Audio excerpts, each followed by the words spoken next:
Let's go, baby. 2, 1.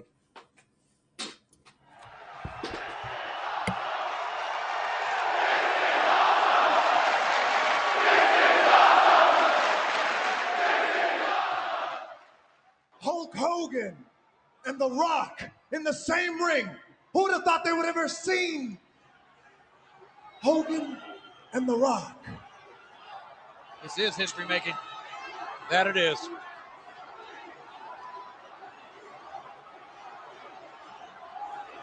Hulk Hogan, The Rock heard what you were saying in the back. The Rock was listening. And The Rock agrees with you on some things. But let The Rock ask you something. Do you really think that it was the fans? Do you actually think that it was the people that drove you out of the WWF? What he said. Is that what you think? That's exactly It doesn't matter what you think! What? Wow! Now that is some serious disrespect right there, JR. Oh. The only thing that matters is you realize it was not the people that drove you out of the WWF. No. They loved you. They believed in you. And damn it, The Rock believed in you. Well, he should. But you know what happened? It was years after years after years.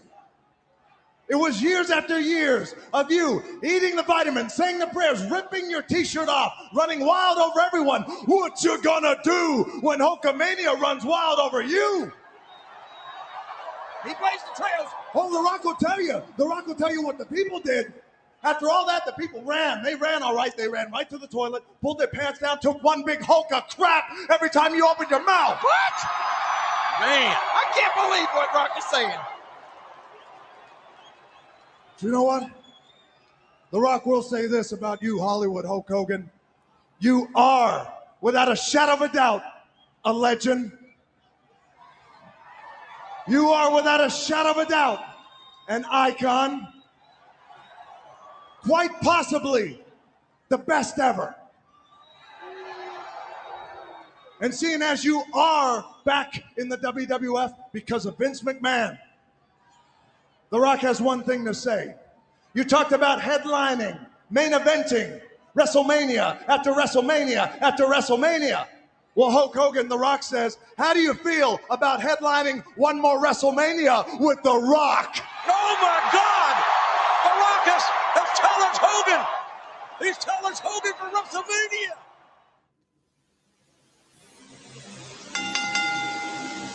Ladies and gentlemen, the following Sit Down Marks podcast is set for one fall.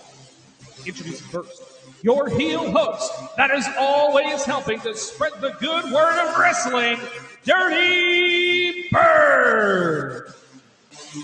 Next up, the co-host from the land of the rattlesnake, Mr. Team Extreme, editor and producer, Primo.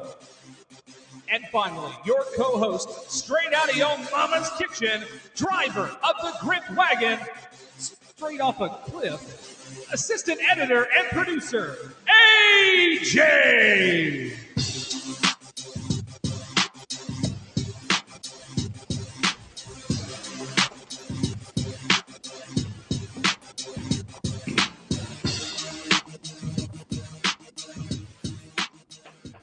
What is going on, everybody? It is episode 54 of the biggest kept secret in wrestling podcast. That's right, the Sit Down Marks podcast, episode number 54. Just 2 out of 3 of your favorite marks today, just me and Primo. What's going on, my man? How you doing today, my brother? I'm pretty good myself. And episode 54, I can't believe it. We are on the other side of 50. And we are just, our next goal is 100. But you know what? We're definitely going to get there, especially with all these marks listening to us. We can't wait to entertain y'all, even though there's 2 of us. We'll see AJ next week on the anniversary episode.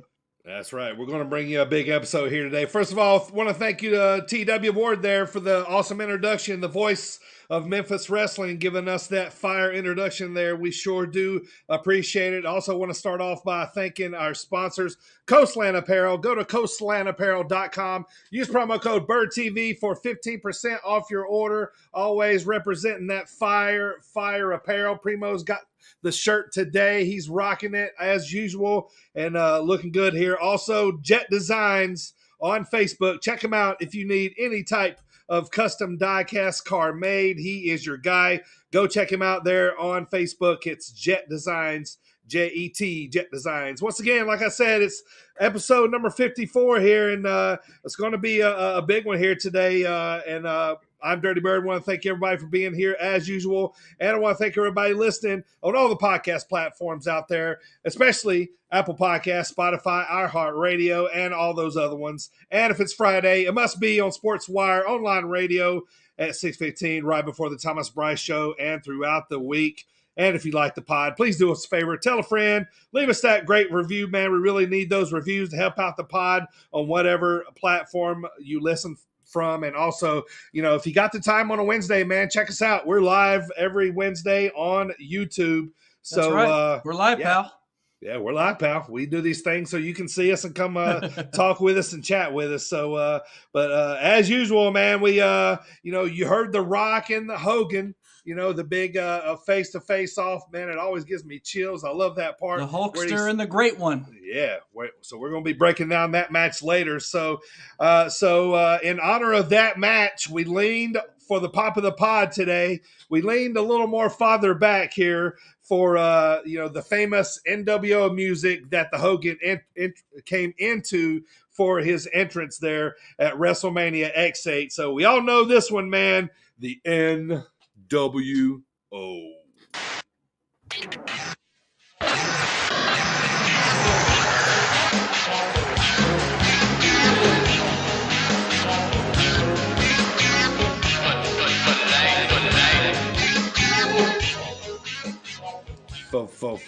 For life.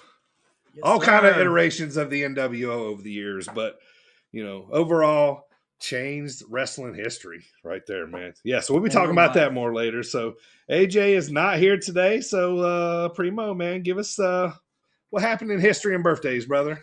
Your old job. Go back and do your old job. My old job. Back to my old stomping grounds here. Me. Okay. I think he's This day in wrestling history, that's March 9th for all you marks out there. Today, on 1991 in Montgomery, Alabama, the Steiner brothers, that's Rick and Scott, if you didn't know, defeated Michael Hayes and Jimmy Garvin to win the NWA World Tag Team Championship. The championship would be known soon as the WCW World Tag Team Championship. A little iteration of the Freebirds there with gorgeous Jimmy Garvin. That's right, yeah. He was one of those other guys that had like a valet baby doll that came with, not baby doll, Precious.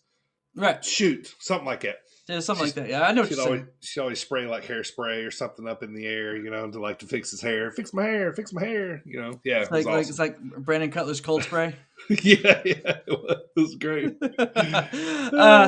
Move forward 10 years, 2001, EC Dub officially cancels Living Dangerously 2001 just 2 days before the show was set to take place. With no television to promote it, no venue booked for the show, and no tickets to sell, the decision came as no surprise. Some cable outlets offered refunds for pay-per-view orders, while others replayed Guilty as Charged. The cancellation combined with ECW owner Paul Heyman appearing on WWF programming at the time, and ECW, not running a show since a few days after Guilty as Charged, signaled the end of ECW.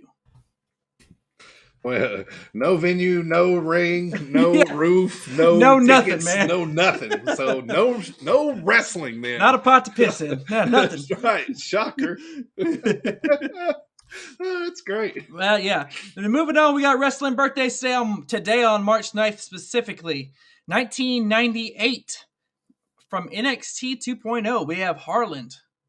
Harland, yeah. Yeah, he's the one that hangs out Joe Gacy. With Joe Gacy, yeah, his henchman, yeah. Right. He's scary, dude. He's some scary looking dude. yeah, I'm not really sure what his gimmick is other than scary.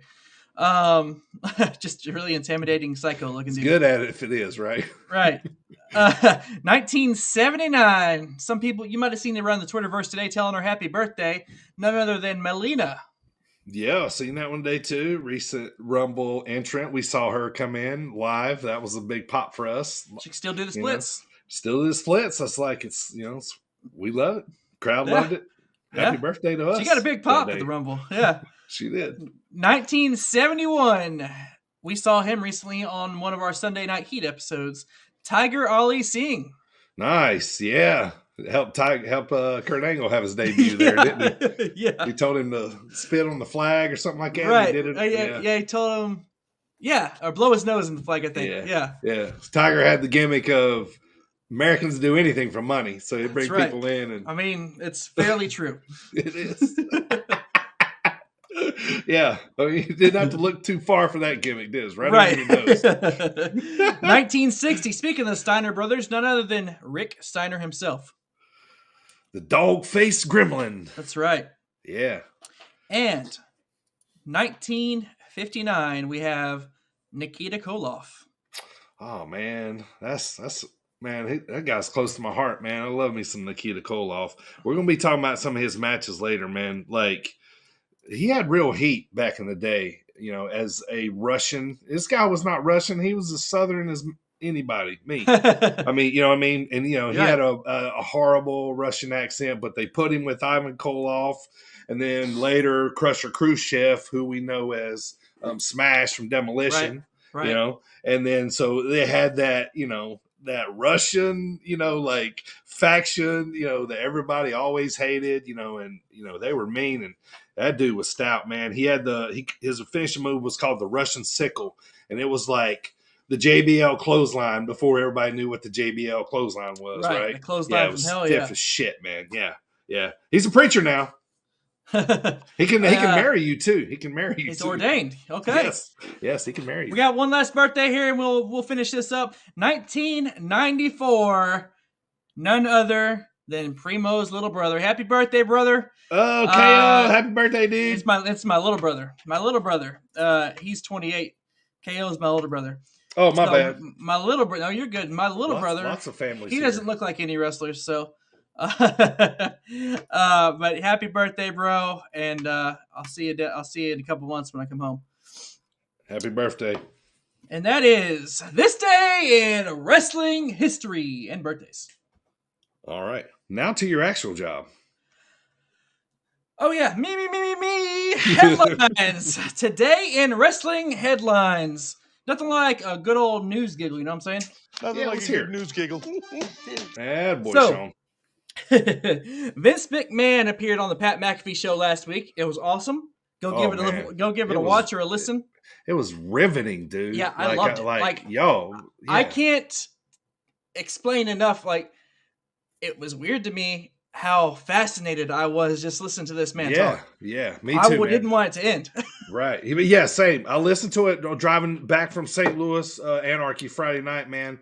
And that hour and a half that he was on was like, just went by, man. Because I was like, just so enamored. Listen to him talk about himself, what he liked, what he don't like. He kind of took off the. Yeah, he sleeps like 3 hours a day.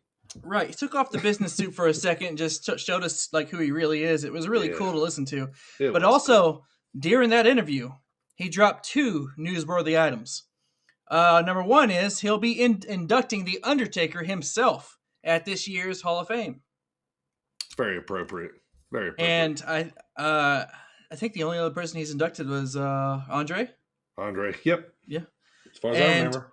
He also gave Pat McAfee the opportunity to wrestle at WrestleMania. Right there. That's pretty cool. Yeah. I mean, we've seen him before. He, in NXT wrestle, he can go. Oh yeah. It's been a minute, but yeah. Yeah, he said on the show too. He said it's like 30 days away, and I'm like, if you watch the YouTube video clip, it's even funnier because he's just stretching. He's like, I need to get in the gym like right now, like yesterday. Yeah. So moving on via PW Insider, the March 18th episode of AEW Rampage will air at 11:30 p.m. Eastern Time due to TNT coverage of college basketball. So it might even be on even later. So no, it'll be 11:30 my time. Yeah, that's right. They did say that too. If college basketball runs over, just prepare your DVR. Because the basketball tournament, yeah. Right. Just run it for about 3 hours past the time slot. Right. Should be good. Speaking of AEW, Fightful reported today that the Redeemer himself, Miro, has signed a contract extension with AEW. So he is saying, haven't seen him on TV too much, have we? No, I'd imagine he's going to come back soon, especially with this new contract. Yeah. We mentioned the WWE Hall of Fame. The latest inductee into the WWE Hall of Fame is none other than Vader. It's time. It's Vader time. That's right. Yeah, that we learned he wears a mastodon on his head from Hartenbauer. He taught us. Yeah. That's right. Yeah. Vader belongs in. This is a good move. For sure. We got to start getting people in when they're live, man. Yeah, like The Undertaker. Like start, let's start seeing who's alive first, get them in, and then introduce maybe, one or two that's passed, you know what I mean? Like people should get their flowers before they die, man, in wrestling. You know what I mean? For sure. So it's agree. a lot of, it's a lot of bump, man. It's a lot of body wear and tear. And especially the older guys, it reminds them, all of us still do remember. Sure. And stuff like that. So that's kind of cool. Yeah. Moving on, we have Becky Lynch. She announced that she suffered a fractured voice box over the weekend in a live event against Bianca Belair. However, with some time off, it should take 2 weeks to recover. She should be good in time for WrestleMania. Yeah, I mean, she can still wrestle. I mean, you don't need to talk to wrestles. I mean, I guess you do, but I mean, they want her to talk, but yeah. Via Sports Illustrated. This is an interesting one, especially after this past weekend's UFC event. But Via Sports Illustrated, Colby Covington would love to cross over to the WWE after his fighting career is over. Dude's got the chops for it. That's for he's a shit talker. Dude can talk, man. Yeah. So I wanted Jorge to knock his block off, but yep. Thanks, Jorge. Yeah, I mean, he can talk. I don't know if I don't know. I mean, we'll see. He could be entertaining. He's kind of small, but via PW Insider, WWE filed a new trademark for the old WWE scratch logo on March 3rd. We're going to hit Attitude Era again here? Yeah, right? Yeah, that'd be 2000. Cool. We're going to go back to the scratch logo. I don't know. Yeah. And lastly, the last headline and most important headline of today. As of today, Jeff Hardy is officially a free agent, and I cannot wait to watch him have fun doing what he does best. And then, hence to Matt Hardy put out a tweet today that said he's sorry for taking advantage of everybody, and money and that kind of stuff. It's time to go back to the old Matt Hardy. Matt Hardy's about to be back, so and they also announced the AHFO emergency board meeting scheduled for Dynamite tonight. So the nice. Andrade Hardy family office. Yeah. And that is the headlines for today. Yeah, I mean, we'll talk about it later, but these shows are getting must-watch, man, especially with these free agents dangling out there. Mm-hmm. You know what I'm saying? Like anybody can pop up at any time. Yeah. It's getting really interesting, man. Especially what we've seen happen in AEW. We'll be getting to that here shortly. So, all right. So I want to give a shout out here today on, if you want a fan shout out, give us one on Twitter at SitDownMarks. Send us a message and let us know when and where you listen to the podcast, and we will shout you out on the pod. So today I want to shout out everybody in Sterling from this past Saturday night. I'm talking about especially Mark and Andrew, everyone at the Moose Lodge. Super great crowd there. We were there sponsoring the show. We gave away a ton of merch. Everybody was so cool there. It was an awesome, hot crowd. Everybody was into it. It was one of the biggest crowds they've had there in Sterling. So just shout out to everybody there, man, and had such a great time, and looking forward to going back there in the future. And I'm sure AJ will have something to say about it later. So, all right, well, speaking of AJ, it's time for AJ's Movie of the Week. AJ's Movie of the Week.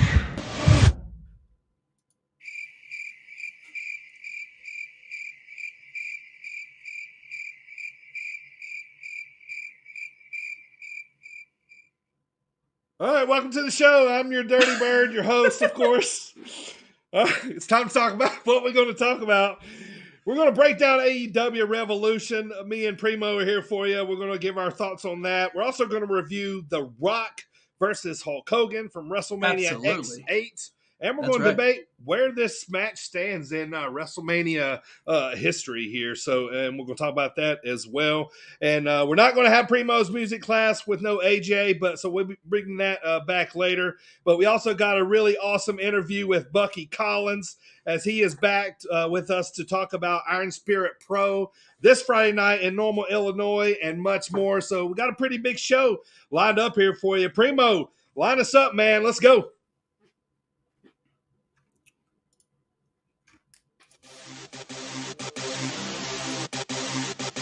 This is Levi Cooper. Hey, this is Buck Nasty, Bucky Collins. This is Big B. What's up, bozos? This is Trevor Outlaw, and you're listening to And you're listening to the Sit Down Marks. Sit Down Marks. Sit Down Marks. and you're listening to the Sit Down Marks podcast with DB, Primo, and AJ. All right, let's get this recap started, man. I'm gonna kick it off here. Not a whole lot of shows this weekend, but I just want to go back and talk about the shows that me and AJ attended this weekend, specifically Friday and Saturday night, man. We went to St. Louis Anarchy back at Spalding Hall in East St. Louis. This was the return of ACH. Him and Kenny Alfonso absolutely tore the place down. It's one of the better matches. I think I've probably seen live in quite a long time, man. I might even put it up in the top 10. It was that good. They had us hanging on our the edge of our seats, man. But these guys, the whole locker room really brought it. Kamara Jackson ended up beating Beef, so. But Beef's going to be coming back. Sooner or later he's going to put on a streak there. But some other great matches. Jeremy Wyatt, Cody Lane was awesome. We got to talk to Billy Starks that night. She ended up wrestling Victor Analog because she was supposed to wrestle Craig Mitchell, but he was out with injury. But she had they had a great match that night. And then Christian Rose continued his feud with the family. With Moonshine Mantell, and I won't give you some of these winners because they're or all these winners because they're going to be releasing the show here, I think on YouTube starting like tomorrow night or something. But all around great matches. Chip Day, Thomas Shire was good, but holy shit, the main event was Anthony Henry versus Gary Jay for the Gateway title, man, and like. Everything you call like a stiff match, this was. There was it was some crazy shit going on in this match. Like I can't recommend enough. Like go watch it. Gary Jay. He had like this like cut in his back, right? This big long like kind of And there was some point in times where they were really getting going at each other pretty hard. And Anthony Henry just like grabs with both hands that like. On his back and right. that and looks like it almost like rips it off his back, like almost like cartoon style, like it looked like rubber, what I mean, like he was trying to rip it off. But absolutely nuts, man. It was crazy. A great show. Every show at Spalding Hall is great. I can't recommend it enough. They're coming back, I believe, May 6th for the next show. So also wanted to shout out to Primo. We got to give a shout out to our girl, Billy Starks, who was a former guest on the show. We finally got to run into her. We got the pictures made with her. And had I known the weekend she was going to have, like I would have just said, holy cow, girl, like you are like amazing. Like we got to talk to her for a little while. Her and Mouse as well, her dad. We hooked them all up with some merch. And we ended up giving Billy her birthday present we had got for her for a long time, a big WrestleMania 6 banner for her PC there. So, but anyway, we got to talk to her Friday. She wrestled Victor Analog, and then Saturday night she went down to Saudi Daisy 10 and she won the Scenic City Rumble. I believe, is the first woman ever to win it. So she is automatically into the Scenic City Invitational in August. And then it didn't stop there. She got back in the car with Mouse. They drove back up to Chicago Sunday, and she won and she is now the very first second wrestling champion, as she ended up beating Eric Cannon for the title. So Friday in St. Louis, Saturday Tennessee, Sunday in Chicago, and she came away with a belt. Like, wow, man! What Congratulations, a Billy! Yeah, congrats to her. We had a great conversation with her. And if anybody wants to go back and listen to that is episode 43. It was a great conversation. We enjoyed having her on. We'd love to have her back eventually. But no, congrats to her. That sounds like a heck of a weekend. It was. I got to talk to Mouse for a second. Not very long, but in the minute I did get to, I told him, I said, look, man, I said, hey, thanks for, driving her all around everywhere for all the miles, and then to see what she did this weekend after I seen them on Friday really makes this all worth it, man. And I know it does for them. So congratulations to them.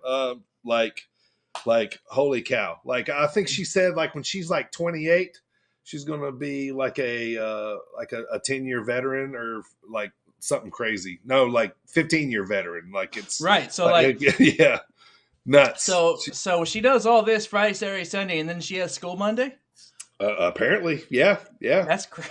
Yeah. Yes, and I bet she has to listen to all the other teenagers bitch about how their weekend went.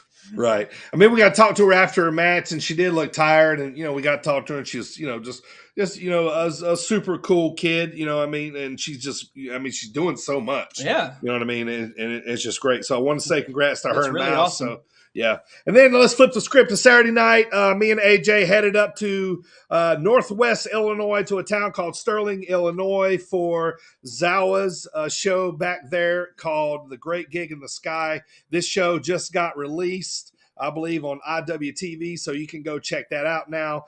Just some quick matches there. I got to talk to Country Air while I was there, a great tag team in the Midwest. Cool guys. They wrestled Killer Instinct to lead off the show.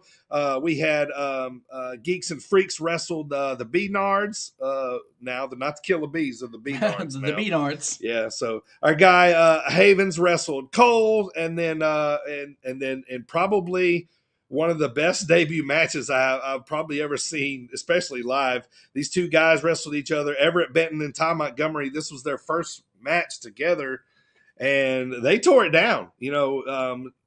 Ty did some sneaky stuff at the end. I won't ruin it. So go check it out on IWTV. But also Hartenbauer was there. He was in a tag team with Judd, and they wrestled Pregel and Berna. And then a really cool funny spot of the night, had the whole crowd going crazy. It was Bailey Bright Appreciation Night. It's all over. Twitter right now. Apparently he had this $10,000 cake that ended up in his face.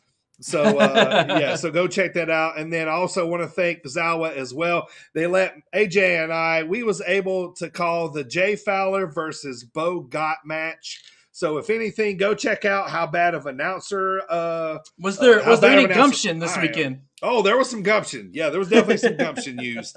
And he definitely set us up to use that one. So for sure. So go check out that card, man. It's going to be awesome. I think next time we're slated to be back at a Zawa show is going to be April the 23rd in Dixon. It's their 5-year anniversary show. We'll be back to that one. But then also, they're running a couple more shows, and they're going to be in Dallas for WrestleMania weekend. They got a show called for Guavamania 2. It's going to be at a place called Cover All Bases, and it's a baseball facility, actually. So they're running a show there. So if you're around there April 1st, check out that show. So, all right, last one, the Independence show this weekend. We're going to be talking about it with Bucky later.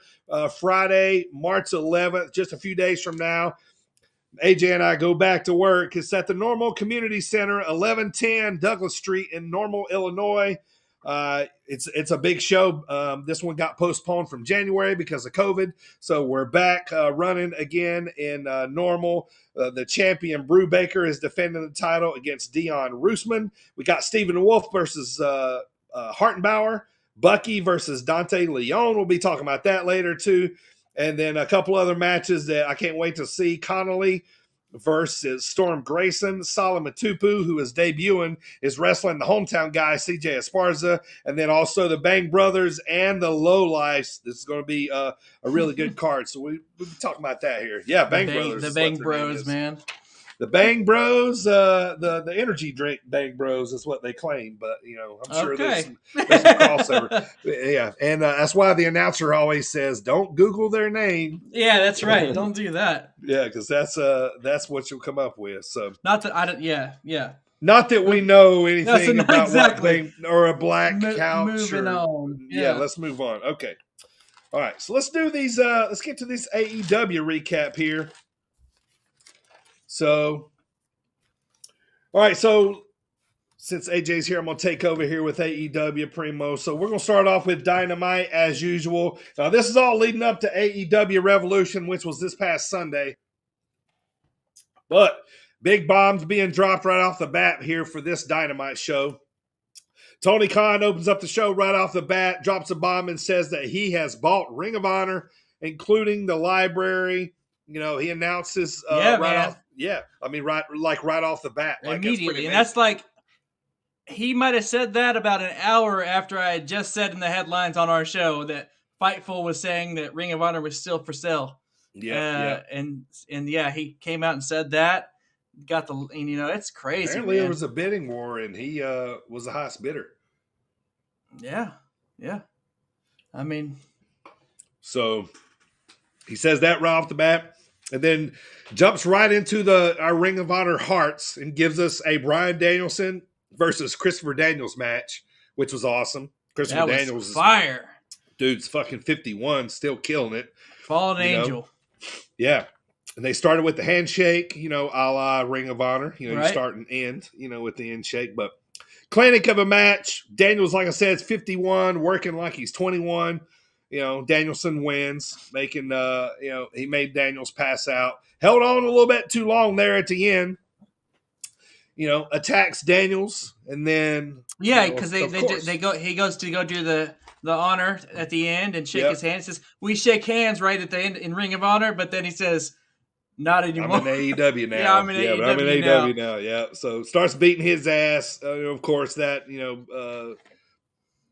cues up Wild Thing. Here comes Moxley. He shows up. Daniel Bryan retreats, adding to their storyline of their match coming up. So next up, we got the Young Bucks winning a 15-team casino tag team battle royal that I really enjoyed, man.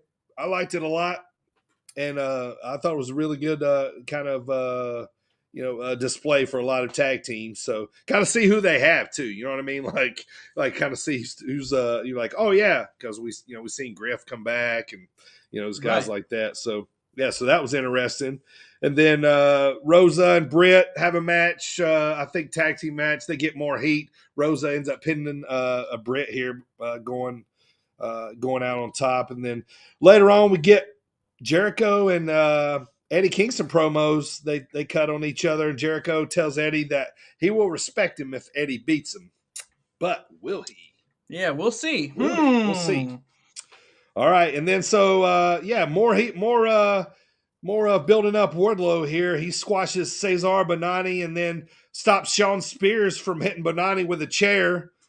A little bit later on, they go back to a backstage. And they're kind of questioning Wardlow, and and says, I think he says something around, like, why is he losing all the time? He says he's too busy, helping him win. That's right. Yeah. When Wardlow talks, it's always kind of funny now because we don't hear him talk so much, but yeah. And then MJF basically reminds him that, you don't work for AEW, you work for me. And then, slaps the fucking shit out of him. It's a pretty damn hard slap, man. Pretty much told him to lay it in there. So he walks off, leading on to that storyline. So we get to the main event for Dynamite. Adam Cole, baby! Baby! Yeah, I got you queued up for that. There you go. Adam Cole, baby! Versus Red Dragon. I'm sorry, with Red Dragon, Riley and Fish. Versus Adam Hangman, baby! With the Dark Order's Silver and Reynolds. Fun match, but Cole and Red Dragon end up pulling out the victory here. Oh, yeah. I believe Reynolds ended up taking the pin. So, all right. So, big thing of the night here, Punk and MJF, right? So, Punk comes out further in the storyline here. Punk comes out with the brightest white T-shirt he ever seen the man. Brightest white T-shirt ever seen the man. So, automatically jumps in my brain, colors coming. Right, yeah. So he calls out MJF about if he was serious about last week, about, being bullied during this time, when they showed him with the picture with CM Punk from whenever he was little. He told MJF it was the greatest day of his life. Punk said it was just Friday or whatever it was to him, It was Friday. So he was asking if he was, telling the truth about being bullied. So MJF comes out looking sad in a super white suit as well. Don't take no good, look, good guys wear white. Another, little moniker we're looking at here too. So, Punk puts his hands out to try to like, so-called squash, this stuff with MJF and MJF hugs him instead of a handshake. Hug it out. Yeah. And then, backs up, only to give him the low blow, kick him in the nuts. So when they're hugging, you know how MJF is kind of like nuzzling his neck there? Sure. He's telling him, all right, this is looking good. Everybody sees it. All right, I'm going to step back and kick you in the balls now. You ready? Yeah. Right, yeah. Brace yourself. Yep. And then so MJF and the Pinnacle attack Punk, who is basically bloodied and beaten up. Gets a lot of color here ahead of their dog collar match. They got the dog collar around Punk's neck. Spears is pulling on it while, Punk they're basically hanging him. Bleeding profusely. Yeah. And then so MJF's telling him on the mic, he's like, don't you know I'm a snake? He says something about the devil. The biggest mistake the devil ever made is he says what he says is an exact promo that CM Punk gave in Ring of Honor. Exactly. Yep.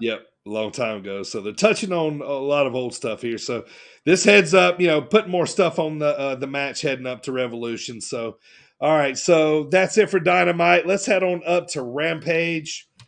So just a couple notes here I have for Rampage, just basically just leading up to Revolution. Keith Lee he ended up beating J.D. Drake, which J.D. Drake went to Shelby High School around the same time as I did, and Shelby always kicked our butt in football. So whenever I see him, sometimes I always like to talk about that, about how they used to kick our butt in football in high school. But anyway, so moving on next, Sammy Guevara retained the title versus Spanish Darby God Allin and Andrade El Idolo. And then we got the return of Hikaru Shida, who returned to attack Serena Deeb during that 5-minute horseshit challenge. Has been boring everybody to death lately. I mean, I get it, the technical, all that kind of stuff. I get all that stuff, but after a while it's boring. But anyway, all right. So for a spot in the Revolution ladder match, Christian beats Ethan Page, which I kind of seen this coming. This was a good match, though. I'm a big fan of Ethan Page. So, all right. So that's it for Dynamite and Rampage. I mean, why not, right? Put one of the masters of the ladder match in there. Right. Yeah. And so it should be a really awesome match there at Revolution. But I really liked how they've really put a lot of thought in this MJF Punk feud. You know what I'm saying? Like they're really touching on. I was invested. I still am, but it's good, dude. Yeah, it's good stuff. All right, so we get to Revolution, which was held Sunday night, Orlando, Florida. Pre-show told me that Layla Hirsch beat Chris Statlander, which I read online had quite a few botches in it, but didn't come off very well. Yeah, and then Hook beat QT Marshall by the Red Rum submission there in the pre-show. So, all right, so you could say they send Hook. They sent Hook in the buy-in, as they call it, at in the pre-show. buy-in. Yep, definitely gets. It looks like they're. I read something too where they're like getting really good ratings on Rampages when he's on them. So they're probably going to be keeping him on them for a while. Yeah. So it's business. All right, so here we go. A Revolution here. Let's run down on some matches. We got House of Black, Buddy Matthews, Brody King, and Malachi Black versus Penta El Scuro, Pac, and the debuting Redbeard. What do you think about Eric Redbeard, dude? Yeah, he's old Wyatt family member. That's right. Yeah, I think he fits in pretty good here. I think he'd be better suited on the House of Black. But I think he's cool though. I do think it's cool to see him. I just think his look, everything about him, he'd be great on House of Black or something like that. Yeah, he's got the look, tattoos, all that stuff. Like he looks like he would definitely fit. But anyway, House of Black wins, and Redbeard lost he took a pile driver from Brody. So that's how that one finishes up. So pretty good match there. Like I enjoyed it. I always like to see somebody come back that hasn't I haven't seen wrestle in a while, so that's always nice. So all right, next up, let's get to this Eddie Kingston Jericho match. We just talked about it. Jericho said he will respect Eddie if he wins. This was a pretty cool match. Eddie jumped on him in the beginning. It was really good. Like I loved how it was all laid out. You could tell Jericho had his hand on this match. Storytelling for sure, man. I loved it. Eddie ends up winning by a barrage of backhanded fists and then a stretch plum for the tap from Jericho. That's right. And then to kind of keep it going, man, like I was shocked, loved it that Eddie won. Like just like we talked about, like Eddie needs to go over here. Jericho's just best in wrestling, man. Right. And then I love the refusing to shake his hand. Right. It furthers that a little bit. Yeah. Yeah. I read somewhere he's going to address that tonight, actually. Yeah. Good on stuff, Dynamite. Man.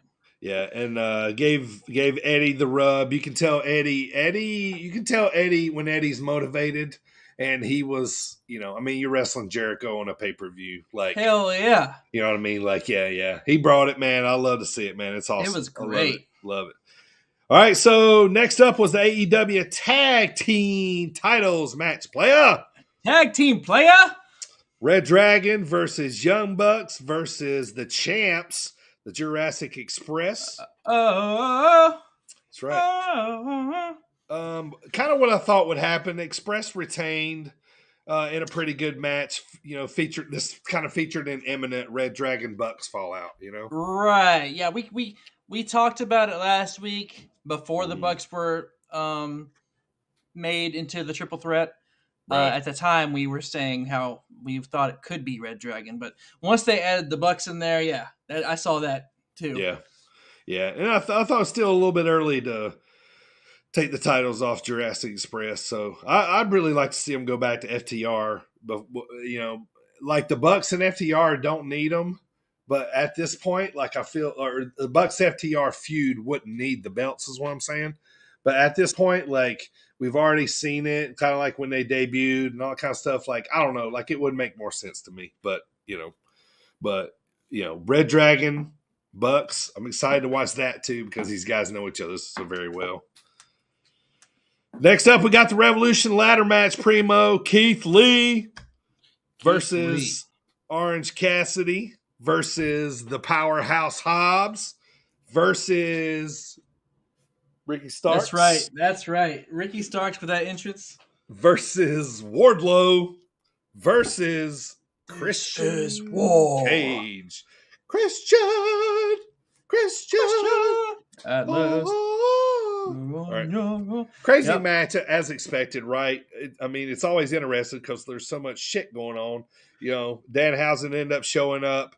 But all kind of spots. It's the most random shit ever. It was, man. Yeah, just random shit ever. I guess that's kind of what's like what we love about it. I guess. It was good. I liked it. I also liked how they made it they got rid of Hobbs and Keith Lee properly.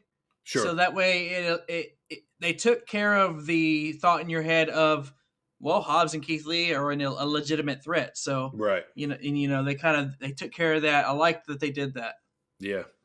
Me too. I like it too. A lot of people online are crazy or like going nuts because everybody wants Keith Lee in like the main picture already, But I'm like, this was cool. This is perfect. It's perfect. Yeah. All right. So especially when we find out what ended up happening at the end. So all right. So the ending was Wardlow winning because he powerbombed Ricky Starks from one ladder to another and grabbed the. Oh my God! I know. It still hurts now. Like I hurt looking at you hurting. Like about it. Like, oh God, man. Like Ricky took a hard bump. He folded him. Oh God. Wardlow ended up winning the brass ring, so I think now he gets a shot at the TNT title. Is that what they're doing? Yes. Yeah. Yes. Okay. Yeah. Because MJF told him that if he ended up winning the match, and he goes, "I'll even let you keep your title." Yeah, I'll even let you keep the title if you win it. So so that's the story going there. So very good, very good. Now, here's my question about that though. Like, what do you think about that brass donut ring? I don't. It like looks I get the brass ring thing, right? Toy. But it just that's what it looks like. It looks like a taped up pool noodle. Yeah, it looks like whoever reaches up there and grabs it, like everybody else in the match has to run down there and stand. They try to toss it over like ring like toss a bunch of bottles. On their head. Yeah, right. Yeah, like ring toss. Yeah. Seems like it would come up with something else, but I get the idea. Brass ring, blah blah. Whatever, somebody that in the R&D department might want to.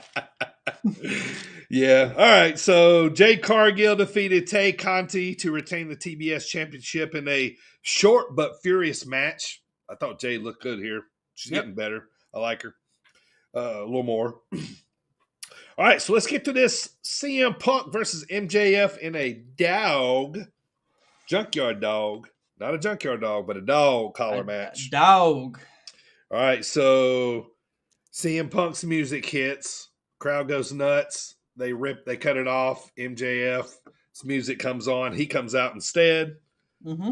And so MJF comes out, does his, walk to the ring. So it was like a remix happened all of a sudden. Lights go out. Punk's music comes on. And if you watch Punk in Ring of Honor, you know this song. It was, what they call it, Miseria Cantor. Yeah, but AFI. By AFI, yep. And, and I knew this song before I knew who AFI was for a long time back in the day. So this come out, Punk stepping back in the old era. He's got the basketball shorts on. He's looking like indie worker Punk. You know That's what I mean? Right, yeah. Yeah. And, with the black jacket with the 3 X's. Man, it was awesome, man. It was really I was great. hyped. I was losing my shit. Yeah, man. Like this is the kind of stuff us marks live and die for in wrestling. Right. Is this kind of shit that brings us back into nostalgia way. But it was great, man. All right, so methodical, slow start to the match, which was great. That's what happens in bull rope matches. You know what I mean? Or dog collar matches, sorry. Bull rope, dog collar, kind of eventually same thing, really. But eventually throughout the match, MJF calls for Wardlow to bring his diamond ring out. Wardlow acts like he can't find it. That was great. Yeah, and then which gives Punk just enough time to grab MJF, hit him with the GTS, and then as he hits him with the GTS and he's laid there, Wardlow all of a sudden finds the ring. He's like, oh, there it is. He's like, oh, right, there it is. Pocket. That was the one. Yeah, so he lays it up on the apron. Punks grabs it, hits MJF with it again to get the 1-2-3 victory. The old face turn. Yeah. So, exactly. Yeah, and I know but this match, it was methodically slow to start because they still told the stories. MJF talked to him throughout the match, all this kind of stuff leading up to it. So, to this, it's made sense to give Punk the victory because it seems like they're going to be leaning on MJF Wardlow now. Dynamite and Rampage this week is going to be good, really. You know what I mean? For sure. So, there's going to be a bunch of stories that we're wrapping up or seeing coming up. Yeah. I think, like I said last week, that makes them technically 1-1, 2-1 if you go by MJF's count. But either way, they have to have a rubber match now, don't they? Yeah, I mean, yeah, they do. They could always bank it and save it for bigger. Yeah. Especially He could be beaten and battered, and now he's pissed off at Wardlow. So distraction. If somebody attacks Punk, or if he starts a new feud with somebody or somebody else, you know what I mean? Like this week, then I bet they put it in the tank for a while and let MJF go with if the Wardlow feud wasn't going to be so hot. I mean, that's the only reason you really leave that Punk one, really, because this one's going to be, way much better. And, if it ends up being something, going on with the title too. So I'm interested to see where they're going to go. So there's all kinds of directions they can go, and I'm excited about all of them. It's good stuff. So a match I was kind of disappointed in. Britt Baker, not disappointed in the outcome, just kind of how it ended, especially with last way Dynamite went off was Britt Baker. She defeated Thunder Rosa. She retained the AEW title there, so not a whole lot there. I mean, I wanted Thunder Rosa to go over, but I'd imagine whenever they go to San Antonio, she'll probably go over. Yeah. All right, let's get to Mox and Danielson here. You got your classic striker versus wrestler. Mox, says, he's not going to be a tag partner with anybody until he bleeds with them. So they're going to get in a fight here. And this was what we all thought it would happen, kind of slow, but picked up when Mox was later on when we got a little more striking than the wrestling and stuff that, but I mean, it's very interesting because, I mean, they could have went, really any way with it. But Mox was able to get the pin, rolling Brian over to get his shoulders on the mat when they were going kind of through a little bit of a chain wrestling, kind of caught him a little bit off the bat. Yeah. So from a chokehold, I believe it was, he kind of, put him in the pin. Yeah. And then so, to kind of even make it even more interesting, the fight post-match between the two ended up happening. They're brawling, right? Yeah, because Danielson was pissed, right? He wasn't happy. So they're brawling, right? They're brawling, and then out of nowhere, like nobody's seen this coming. I didn't see a hint of anything of this. This was dope. Yeah, it was dope. William Regal shows up, tells him, jumps in between them, tells them basically both of them to shake hands. And just kind of adds to a funny part of their storyline, like right. Well, because he's like their wrestling daddy. Yeah, he's like their wrestling daddy. Yeah, and it was like he trained them, and now they're fighting each other, and he showed back up. They both have a deep history with Regal. Yeah, they do. So yeah, this was cool. Nice little touch there with Regal, man. That's good stuff. I thought that was sweet. And Regal came in looking like a badass. He just slapped the shit out of Mox. Then he headbutted him, got a little bit of blood on him. Yeah. And then Danielson was laughing about it, and then he smacked the shit out of Danielson. Yeah, too, man. Yeah. Yeah, this was great, man. It's a nice little touch here. So we'll see. They're going to end up as a tag team, I'm assuming. Yeah, they're going to be together on Rampage or Dynamite tonight. Yeah. All right. So next up, we got Darby Allin, Sammy Guevara, and Sting, the faces against AHFO, better known as Matt Hardy's clan here. But crazy right off the bat here because Sammy gets Isaiah Cassidy in a Spanish fly. Are they like on top of the crowd, kind of? I think they are, or maybe like a part of the side of the stage. But anyway, they do a Spanish fly onto two tables that set up on the entrance ramp. Mm-hmm. And I'm Spanish fly is like my favorite move ever. So it's so beautiful. I popped, man. I was like, that is great. Fly. Yeah. And any kind of new iteration I haven't seen of it before, like makes me go nuts even better. Right. Like, I haven't seen it before. Oh, that's great. You know what I mean? Like I love the creativity of it. So so that happens right off the bat. And then at one point, Sting, God dang, man. 62 years old, man. Yes. This guy is doing like a New Jack stage dive off of the freaking like the concourse, like over the ramp. You know what I mean? Like where the basketball players walk. I watched that clip so many times since then. That was a jump. Yeah, he was. I mean, he jumped onto Andrade onto 3 tables. He had where a they gap were. to close there. Yeah, That's he what had I a was gap saying. to close. Yeah. And he I mean, he hit it perfectly, man. Right through it. Like, God, like they're these young guys are inspiring Sting, man. Right. They're like he's drinking that juice, dude. Right. You guys are like, holy shit, we don't got any excuses. No shit, man. But yeah, the good guys win there, man. Faces go over. So, all right, man. Let's get to this main event. I don't believe I missed anything there. So, main event, we got the Adams family match. Yep. Adam Page, the champion, right? El Champion. Versus Adam Cole. Adam Cole!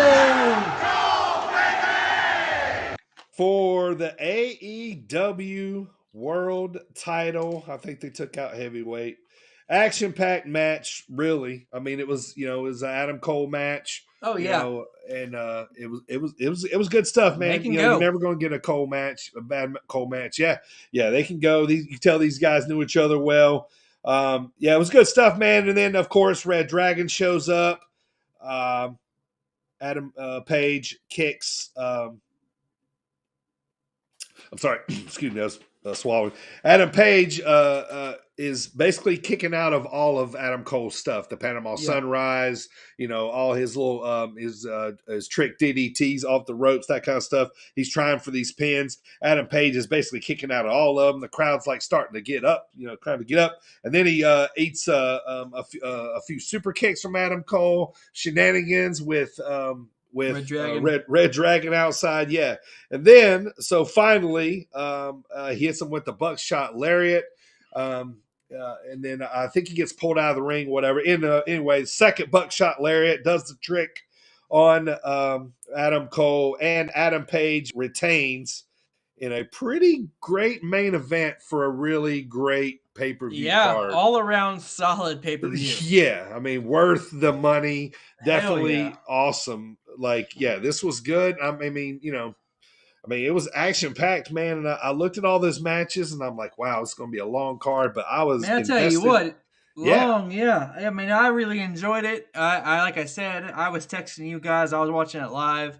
Yeah. I was mind blown. Seemed like every 5 minutes, but man, that sucker was long. It was like, because I'm on Eastern time, so that was dang near midnight. Yeah, on a work night. Yeah, it was long, man. This was good. Honestly, like, we talked about it. It makes it more important, how they space out their pay-per-views more. But I wish they'd have them maybe just a little bit more. Maybe have like maybe 1 or 2 throughout the year. But man, like, when they do have them, they give us this. And think about it. This is what I was looking at their poster the other day. Right. 1 year ago, right? 1 year ago, if you would have saw this poster that has CM Punk, Bryan Danielson, freaking Keith Lee, and some of these other guys, Christian, so it's like, and all these other great matches, Jericho versus Kingston. It's just like, this card was stacked. Unbelievable. Yeah, it was great, man. It was great. Who we see now is you think Page will continue to feud with Cole, or you think he'll move on to something else here?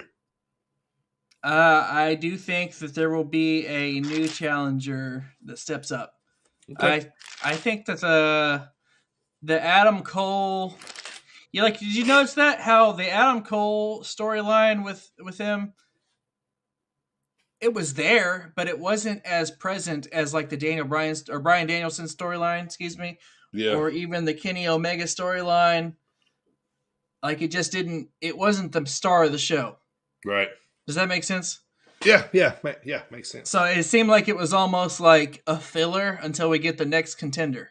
Yeah, true. Which I love Adam Cole.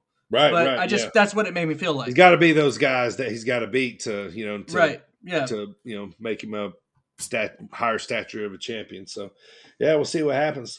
All right, Primo, let us know what happened in WWE last week, brother. Little double as they say. That's what we say here, actually. We're the only ones that say that. Smacking it down, baby. only a couple things happened, and by a couple I mean two. That's a couple. Austin Theory confronted Pat McAfee and informed him that he is indeed his WrestleMania opponent. Yeah, I like that. Yeah. I like that. Yeah. I like that. Yeah, I mean that's solid. It's kind of a toss up. Like who wins that? Austin Theory. It's gonna be good stuff. Right. Should for real though. Like it I think that was a good choice. Yeah. Because I don't want to not to dog Austin Theory because he is definitely a blue chip prospect, but sure. You didn't want to see him put in a big match yet. I didn't want to see Pat McAfee go against some big superstar that could be doing amazing things elsewhere. Gotcha. And then secondly on SmackDown last week, Sami Zayn had his Intercontinental Championship match and said he is welcoming all challengers. This week, his challenger was Ricochet for his Intercontinental Championship. Yep. And, did he win? Well, there was an interference distraction by none other than the jackass of jackassery himself, Johnny Knoxville. Yeah. And Ricochet is the new Yes. So Sami Zayn had a 2-week title reign. Right, yeah. But now we know that Sami Zayn or Johnny Knoxville is not going to win that title. Right. Yeah, so they'll still have the match then. It just won't be for the title. So right. All right, just in case you're wondering, people, the Intercontinental Champion of the world is from Paducah, Kentucky. Just so is. You know. Yep. Yeah, he's from Paducah, Kentucky. That's the right. Intercontinental Champion of the world. It's great, man. I hope he gets a sign next to the interstate. Ricochet, Prince Puma. Yep. It's like down at the tip of Kentucky, like close to southern Illinois. It's right close to Metropolis, where Superman lives. They do the Superman Festival every year. Yeah, it's close to there. Superman still lives there? Yeah, there's a big, huge, 50-foot statue of that dude. Jesus. He's immortalized. Let me tell you something, brother. That's it for SmackDown. Smacking it down, baby. Moving on. Wait. Did you see Ronda's new gear, by the way? It says Hot Mama on it. You see that? Yes. Oh, yeah. Instead of Hot Rod, it's Hot Mama. Hot Mama. Yeah. Yeah. I just, not that it's not important. They're just doing the same shit every week. Oh, yeah. With Ronda and Charlotte and Sonya. Yeah. So, it's filler until it's sidestep until we get there. Yeah. So on to Raw to open up I counted and looked at the timer on my DVR. To open up the first 45 minutes of the show, RK Bro successfully captures the Raw Tag titles for the second time. Your new Tag Team Title Championships. What up, bro? Well, yeah, exactly. Go to RK Bro. What up, bro? So, which that's pretty cool. They defeated Alpha Academy and Rollins and KO. Rollins and KO, they thought that was going to be their shot to go to WrestleMania. However, those hopes are now dwindled. Now you got Alpha Academy. They're probably going to be vying for a rematch. And also Street Profits are sniffing in there somewhere. Mm-hmm. So we'll see. But for sure, RK Bro will be at WrestleMania. Yeah, glad to see them back with the titles. That's fun. Oh, for sure. Two-time. I thank you. I thank you. I do still don't boo education. It's gross. I love it so much. He's hilarious. Next up, we did have a Raw debut.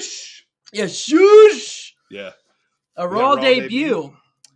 A it wasn't Veer. Oh, still. It was none other than main event. Just not the Raw. NXT champion Braun Breaker made his Raw debut, tagging with Tommaso Ciampa as they took on the Dirty Dogs, baby. Nice. Then singlet tag team. That's right. That's the what I call them last week, the muscle bound singlets. Yeah. Next up, we had Edge going full heel. He goes full heel, doesn't allow the crowd the satisfaction of his entrance. He did the old Batista move there. Yep. He cuts a promo on AJ Styles, basically says that he did what he did last week, so that he can get the best version of AJ Styles, that pit bull that's inside of AJ. And in the process, he has awoken something inside himself, the rated R superstar that he loves. So he was coming out all on this day, dark and sinister. Mean Edge is back. Just that mean Edge. He's I love all iterations of Edge, and this is one of them. And lastly, just when we think we're gonna go off the air of this 3-hour Raw extravaganza, Kevin Owens comes out. He's like, so his gears are turning. You know, he didn't win that tag match, so he not tag team champion, so he's not going to WrestleMania. But he has been shitting all over my home state for the better part of a month. So he issues a challenge to have the biggest KO show in history at WrestleMania. He wants to have the biggest guest ever. He says, not you, JBL, not you, Booker T, not you, HBK, who is Mr. WrestleMania to you, sir. And he calls out none other than Stone Cold Steve Austin. Here you go, boys and girls. Take a quick listen for me. What? And look, I could embarrass any of these guys easily, but I have the perfect guest in mind. Someone who embodies the state of Texas like no one else, because just like the state of Texas, he is a broken down shell of his former self, living on past glory. Look, we haven't seen this guy in a while, and I bet since then he's let himself go. He's probably drinking beer all day, all night, like the redneck he is.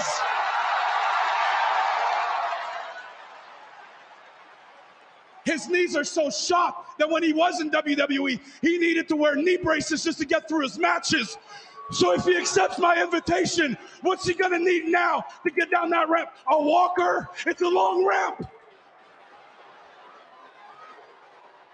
Look, nothing would make me happier than to beat the hell out of this guy in his home state at WrestleMania and give him a stunner the world would talk about for years.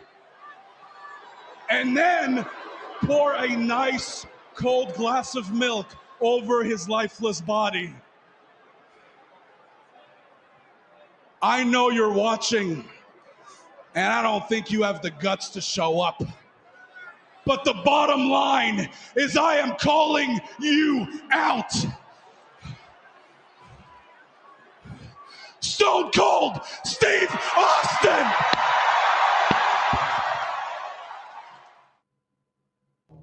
19 years ago, I wrestled my last match in a WWE ring. After 3 rock bottoms, 1, 2, 3, I lost the match. And for 19 years, I've had to live with that defeat, knowing my time was up. Kevin Owens, I want to thank you. I want to thank you for waking something up deep inside me that I've kept buried for 19 years. Ever since you started running that damn mealy mouth of yours talking about the state of Texas, the great state of Texas, you got my attention. And why would you want to do that, Kevin? I can think of 2 reasons. 1, you are one dumb son of a bitch. And 2, you are fixing to get your ass kicked by Stone Cold Steve Austin. Whether you want to call this a KO show, a match, a fight, a brawl, whatever, I will guarantee you this. In Dallas, Texas, where I started my career at WrestleMania, Stone Cold Steve Austin is going to open up one last can of whoop ass on you, Kevin Owens. And that's the bottom line, because Stone Cold said so. Let me tell you, dude. What? Like, come on. What? I mean, what? Exactly. I am so... I know, right? I mean, it gets you more hype for it. That was a great promo by Austin. Still has it. Still got it, dude. Yeah. That's right, KO. You running your mealy mouth. Oh, no. Now my boy's going to have to take stunners, man. That's right. You got to be one dumb son of a bitch. Yep. I loved it, dude. First of all, as a big fan of Kevin Owens, and Also, the fact he looks like I wonder what my they brother. do with Seth now. What do you think? Yeah, that's actually a Stone Cold a, the shoot, ref. a shoot like a story that is going around the interwebs. What was it, 6 or however many years ago? Was it last time they were in Dallas?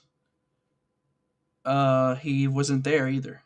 Seth Rollins was on the card. Yeah, that was the year he was hurt, I think. Oh yeah. Yeah, well, but I mean, still, I was at that Mania, so yeah. So they could play on that, or he could find a match, Throw him in a or ladder match it or could be the son of a plumber Yeah. coming in. Some people, are, yeah, that's true. Some people are That's saying true. that Cody Rhodes could be his opponent. That would be good too, man. Seth can work to anybody. So yeah. Now, I want that now. I'll take that. Cody and Seth, yeah, I like that. So yeah, but yeah, man, I'm just excited. I don't care Yeah. what happens. I don't care if Stone Cold comes in, throws him a couple middle fingers and sums him real quick. Yeah, something you can't like have that. a Mania in Texas without Oh, Cold. hell yeah! Yo! I'm excited, dude. Oh, Like hell I try to not speak as I'm being a hypocrite right now too, because I talk about not bringing all the old people back, but Stone Cold's like my number one guy. I know, man. Every It's hard. guy, everybody loves Stone Cold. Sure, He's one of the gods of Texas. So, definitely. all right, moving on to NXT. Last night's NXT was NXT Roadblock. It's your basically a roadblock before they get to Stand and Deliver in Dallas. Couple notes here. Dakota Kai and Wendy Chu is going against Io Shirai and Kaylee Ray because those two teams have made it into the women's final of the Dusty Cup for the tag team Dusty Cup for the women's. Second note is not interested in that anymore. They lost. Yeah. Like I to be honest, I wasn't really interested at all in the beginning, but I decided I'd finally cover it a little bit. So, the LA Knight and Grayson Waller, Grayson Waller fought to settle their feud in a last man standing match. This was pretty good. It was pretty good. And Grayson Waller, he won with a screwy finish there at the end. Yeah.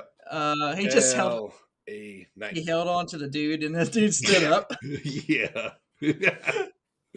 But man, last man standing match. You don't see those too often anymore. You don't.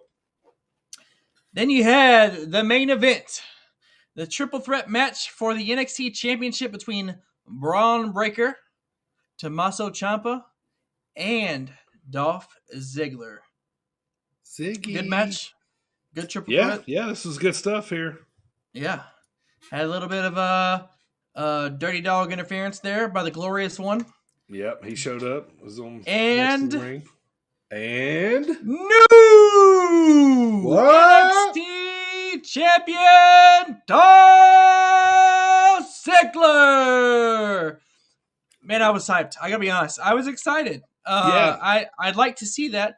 And I wrote down here, I said, he did what he said he was going to do. He took the title when he wanted to. Yeah, I like any title on Dolph, honestly, just because. Yeah, man. He's great, man. Greatest sellers ever. What are they doing here? Are they going to transition to somebody else and Braun's getting the call up? Maybe going to be in a Mania match. Or you think they're just playing? Or you think they're going to have a Mania match and Braun's going to win it back at Mania? Yes, I think it's a good way for Dolph to be kind of a mentor and go into a program with Dolph and they can teach him some things. Totally, I like it. Yep. I think it's way too early for him to come up like officially. On the I think so too, man. But yeah, I mean, you don't know what you never know. You never know. He's making money right now. He's for the WWE, so. I did like the Chase University spot in NXT too. Like, Chase is starting to curse at the students, and it's getting really funny. Like it's starting to get really funny. So that's the a only good one that had his back was Bodie. Yeah, that's a good spot. On the show every week. And that's WWE recap. That's all we had this week. Okay, moving on. Let's get to Impact. I got some go home Impact show wrestling recap for you, and then I'm gonna give you the results of Sacrifice. So we were leading up to Sacrifice, which was this past Saturday night. This was the Impact Go Home show the Thursday before. Basically, this whole episode was Ring of Honor versus Impact to lead up to the show. They basically just took one person from this faction, one person from that faction. You guys wrestle, and to help put heat on what's going on at Sacrifice. So, and then the other couple things that happened: Chelsea Green versus Tasha Steelz. Winner would get a shot at Mickie James. Mickie James, baby. Hardcore country. That's right. So, yeah, Mickie James. Hit me one more time. Hardcore country. I need to do one of me just doing it and press the button. All right, last one. That's it. Love it. All right, so the winner of the match gets a shot at Mickie for the Impact Knockouts Championship. Tasha wins, of course, as expected, by shenanigans. So this match is added to Sacrifice. Chelsea is very disappointed. They had this storyline going where she wanted to wrestle her friend Chelsea Mickie for the title. Yada yada. So did not come to fruition. So tough titty. Tasha will wrestle her Saturday. Tough titty. Not the way it works. Speaking of titties, time to bounce to the main event. So we got the Bullet Club versus Violent by Design versus the Gorillas of Destiny. We got a big, huge, schmozzy, talking about Luke Gallows' titties. Yes, big fuckery to start off the match. Huge brawl. Bullet Club ends up winning.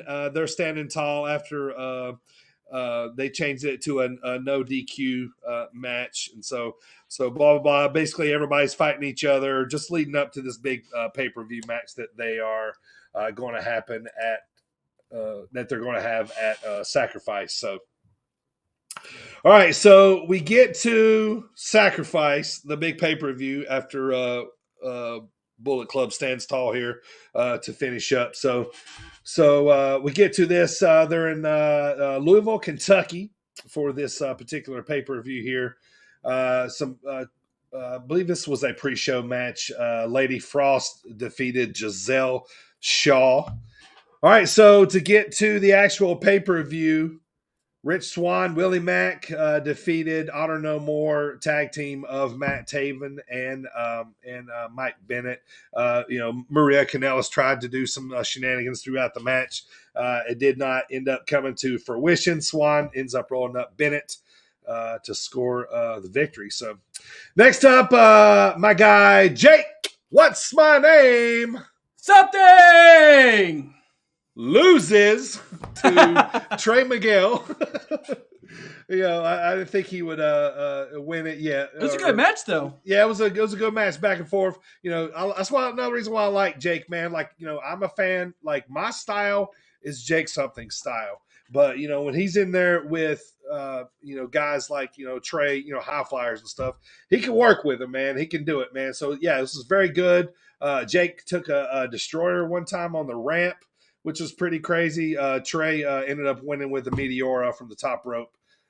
So that was a pretty good match. So he retained. Later on, another iteration of this Honor No More versus Impact. Eddie Edwards with Matt Taven, Mike Bennett, Maria Kanellis beat Rhino, Rich Swann, Willie Mack, and Chris Sabin. All those guys end up. It's a mouthful. Yeah. Basically, ROH locker room versus Impact like locker invasion. room. So yeah. Okay, so we get to another women's title, the Knockouts World Tag Team Champions, the Inspirations, Cassie Lee, Jessie McKay versus the Influence, Madison Ray to Neil Dashwood. These it kind of got off to a slow match, and they were kind of working on different things, but Caleb with a K had a lot to do with this match. He makes his way to ringside eventually and throws one of the titles in the ring. Tenille grabs it, hits Cassie Lee over the head, scores the 1, 2, 3, and no! Oh yeah. So the Influence takes over as the Impact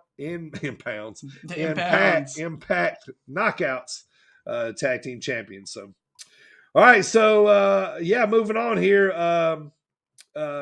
We got W. Morrissey, who basically just continues to terrorize Brian Myers. He throws him through a commentary table and throughout during the pay-per-view, actually right before the Jonah versus PCO match, which Jonah ended up winning. Which this was pretty good, man. Like PCO's nuts, man. He takes a lot of bumps still, like he's 20 years old. So Right. a lot of so I can see like a little push coming here for Jonah, eventually. So. All right, so moving on down there, of course, we all picked this one correctly. Jay White would be Alex Shelley with the Blade Runner. AJ really wanted to pick him, but he's just an Alex Shelley mark. All right, so then later on, we got our AAA and ROH Women's World Champion, Deonna Purrazzo, versus, who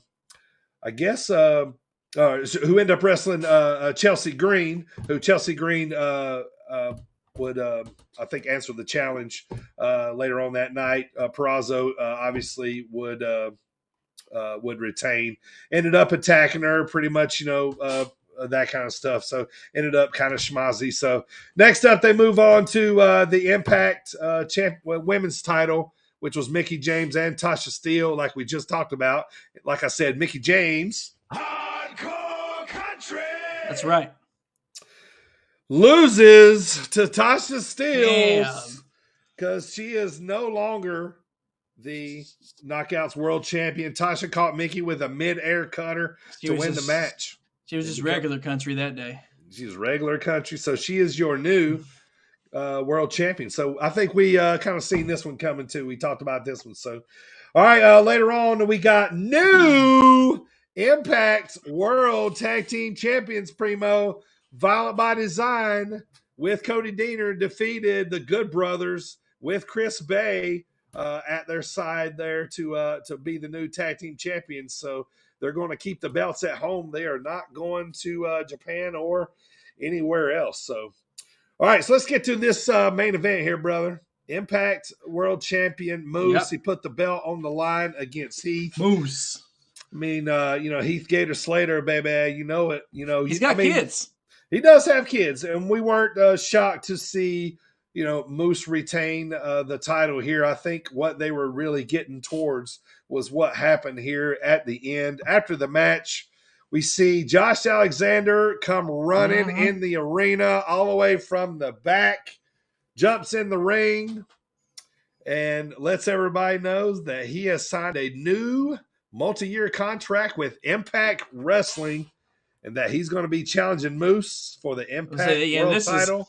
Right after Rebellion. He just laid out Moose.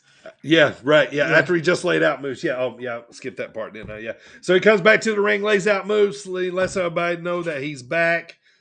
Josh, there was rumors he might be going to AEW. There might be a little relationship thing here, but, as what we know now, he has fixed his passport and he has fixed his contract. And, so Josh Alexander's back, man. Hey, that's a big signing, man. I kind of felt like they had to keep him. Yeah, it's good. That's a good keep on their part. He's been with Impact here for a little while, and he's really established something there. So it's good to keep him going there. Yeah, there's a lot of people thinking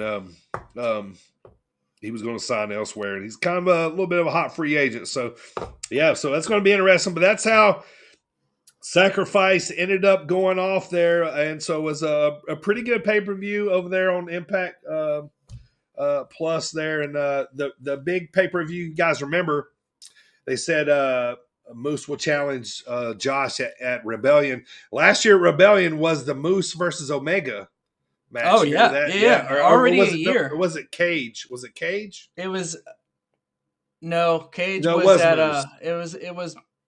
It was Moose. Yeah, it was that big one where they did a lot of stuff with AEW. So we'll see if they're was it Sami Callihan? Yeah, because Sammy had won it not long before that. Yeah, I think you're right. So, but anyway, that was the one where they mixed with AEW. So, right. Yeah. I know what you're talking about. Yeah. We'll see what happens here with that one coming up. So, all right. So that'll do it for the weekly recap here. Trying to move on to the Dropkick discussion of the week, brothers. All right. You guys know it's March. Nope, I didn't say Marks. I said March. It is the month of March. This month we are covering famous WrestleMania matches from just a couple famous ones that we talked about. Last week we covered the classic legendary Steamboat Savage match. Well, today we're going to talk about The Rock versus Hulk Hogan, NWO Hulk Hogan from WrestleMania X8. Now, you heard The Rock and Hulk Hogan talk in that famous promo there at the top of the show here that Primo set up. So that was kind of the big setup to leading up to this match. So this match was WrestleMania X8, X18, whichever you want to call it. It was held March the 17th, 2002, Primo. So next week, this match is 20 years old, man. Crazy, man. Yeah. It's crazy. Yeah. So this was held in Toronto, Canada at the Sky Dome, which the same place that Hogan wrestled Ultimate Warrior in WrestleMania 6. Right. So this would be Hogan's second big match there in Canada at the Sky Dome. So this was the last WrestleMania under the WWF moniker. The following May, right after March here, they got the F out. Remember the old the F out. Vince talked about that. Yep. Right. And then in comes WWE, the World Wrestling Entertainment, and we are off and running on what we know next as the Ruthless Aggression era. Right after, which kind of came up right after that. So aggression. So we had 69,000 people roughly in attendance. We had close to 1 million pay-per-view buys. This one was booked as Icon versus Icon. This right here, Primo, is, if you're watching right now on YouTube, this right here, Primo, is a DVD. Remember these? Yeah, man. Yeah. This match was so important to me, and I think it's such a big deal. I bought this a long time ago when it first came out. Because I always wanted to own this little piece of history, man. It was great. Man, I remember, it was, this was 02, right? 02? Yes. Yeah. Yep. So you go over to Take One Video or Hollywood Video, Blockbuster after about a couple weeks after the pay-per-view, and go check it out. If you didn't get to watch the pay-per-view. Yep. Awesome stuff. Yeah, man, it was really great. So, all right, so in the main event of this particular WrestleMania, Triple H beat Jericho to win the WWF Undisputed title. Yeah. Yeah, man, it was the second. Right, yep. But nobody talks about the second. It was the first. Nobody talks about it, just the first one, right, yep. So The Rock was, he was basically the face in this match. Hogan was supposed to be the heel. Yes. Now, the Toronto crowd wanted it to be the other way. They didn't care. But, this would be the last kind of like heel run for Hogan here in this era. So this, the story has been told that the story has been told by Hogan that this crowd was so pro Hogan that they decided to change the match on the fly to get a little bit more heat on Hogan if they could. Allegedly, Hogan said that he kind of fixed the match at the end because, The Rock was pissed that they were cheering Hogan. It's kind of little backstories that I've read and heard here. So they allegedly fixed the match to go back over the pin. So I've always kind of thought this match, should have been the USA just because how big it was. I mean, it was still awesome, over there. But these two big, icons, it would have been kind of cool to see, them over here. And this match was also kind of seen as the official passing of the torch, by Hogan to Rock, as Andre did to him. Back in Mania 3, that kind of stuff. So right before the match, Hogan tells the NWO Hall and Nash to not interfere during this because, he wants to, do this alone, like all by himself, and then right before we see the famous face-off promo where, Hogan's saying he's the best ever. He's the reason, all the people are here, The Rock, basically, what we heard at the top of the show. Rock says, For how sure. about, one more WrestleMania? How about headline With one more The WrestleMania Rock. with The Rock? Yeah. So The Rock is gracious enough to let right. this young up and comer come and hop on the WrestleMania card with the great one. Exactly. So, and then we hear Lawler, right? Yeah, we hear Lawler, constantly say, we didn't get to see Ali versus Tyson, but we will get to see The Rock versus Hogan, that kind of stuff. Like two icons from different eras clashing. I mean, it was exactly that. So, so we get to the entrances, Primo. I mean, they're fucking electric, dude. Yes. Like the Rock didn't really do anything but walk down and place is going nuts. Remember what I said last week about the camera flashes? Yes. I mean, you see here how much charisma The Rock oozed, just by not even saying anything. You know what I mean? Just when he gets up on that turnbuckle, does the arm raise, it's just thousands of camera flashes. Right.